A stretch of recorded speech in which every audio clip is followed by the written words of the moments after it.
हमारा कहना था तस्वीरें खिंचाएंगे बार्सिलोना एफसी जो लीग में नंबर 1 पे है, अग्रीमेंट करेंगे आरसीडी ई बार्सिलोना के साथ जो लीग में 13वें नंबर पे है। तो क्या झारखंड को 13वें नंबर की कंपनी सिखाएगी?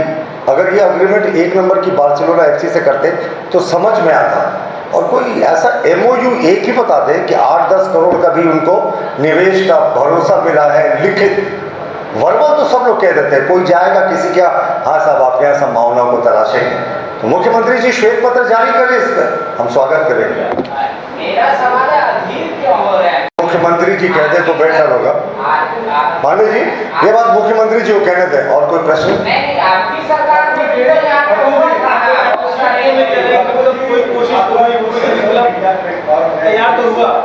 नहीं, कोशिश बिल्कुल करनी चाहिए, हम कहाँ कह रहे हैं, पर हम कह रहे हैं ना कि एक ग्राउंड प्लानिंग होती है जाने से पहले। कुछ जो कंसर्न सेक्टर्स होते हैं उसके पहले कुछ ऑफिशियल्स जाते हैं, ग्राउंड तैयार करते हैं, लोगों को कन्विंस करते हैं, मुख्यमंत्री जाते हैं, एमओयूज करके लाते हैं। यहाँ तो मुख्यमंत्री जी सीधे चले गए। एक एमओयू हमने उनके ऑफिशियल एक्स हैंडल पर नहीं देखा कि एक एमओयू हुआ जिसमें भरोसा लिखित रूप से दिया गया हो कि हम झारखंड में आकर इन्वेस्टमेंट कर रहे हैं। मैंने कहा ना कि उनके व्यक्तिगत पर्यटन के लिहाज से ये दौरा सफल था।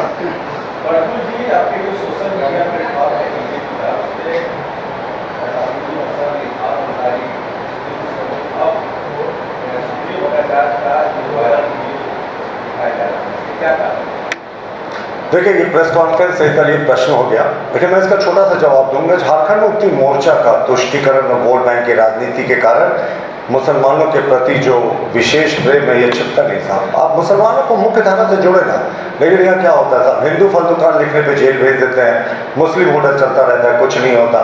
यहाँ सामान्य विद्यालयों को उर्दू विद्यालय बना देते हैं, कुछ नहीं होता। यहाँ रविवार की छुट्टी को बदलकर फ्राइडे कर देते हैं एक क्षेत्र के मुसलमानों के हिसाब से। एक मुस्लिम अधिकारी आईएएस ने ठोकर कहता है कांग्रेस के विधायक को, मैं मुसलमान हूँ और आप मुसलमानों की वोट से जीते हैं, थोड़ा होश में रहिए। तो ये जो अपीजमेंट है ये तो सरकार का धरोहर रहा है, ये सरकार का यही मूलतः ट्रैक रिकॉर्ड रहा है जी। और एक और बड़ा है कि आज बिजली टैरिफ दरों में जो वृद्धि की घोषणा की गई, भारतीय जनता पार्टी मान रही थी कि मुख्यमंत्री जी इतने दिनों के बाद विदेश की धरती से झारखंड में आ गए तो कुछ शुभ संकेत मिलेगा, लेकिन उनके लैंड करने से कुछ ही मिनट पूर्व बिजली की दरों को बढ़ा दिया गया। तो साहब कहाँ राहत सोच रहे थे कि मुख्यमंत्री जी स्पेन में देख कर आए हैं किस तरीके का ब्लैकआउट हुआ। वो कहते ना तू जहाँ जहाँ चलेगा तेरा साया भी साथ चलेगा, तो ये झारखंड का ब्लैकआउट स्पेन में भी चला गया। तो मुख्यमंत्री जी को बिजली की क्या स्थिति है ये हम सब अवगत है। अभी हमारी प्रेस कॉन्फ्रेंस के दौरान बिजली चली गई है, तो बिजली की दरों को आप बढ़ा रहे हैं बिना बिजली की सुविधा को ठीक किए। हम इसका कड़ा विरोध करते हैं। मुख्यमंत्री जी से कुछ सकारात्मक पहल की उम्मीद थी, लेकिन वही ढाल के 3 बात, सोचा कुछ और निकला कुछ जी। सरकार ने फैसला किया पूरे देश में जातीय जनगणना हो, ये कैबिनेट का फैसला है। नहीं, आप ये पुरानी बात कह रहे हैं। केंद्रीय कैबिनेट ने बहुत पहले निर्णय करके ये कह दिया था कि राज्य सरकार जिसको इच्छा हो वो अपनी जातीय जनगणना करा सकती है।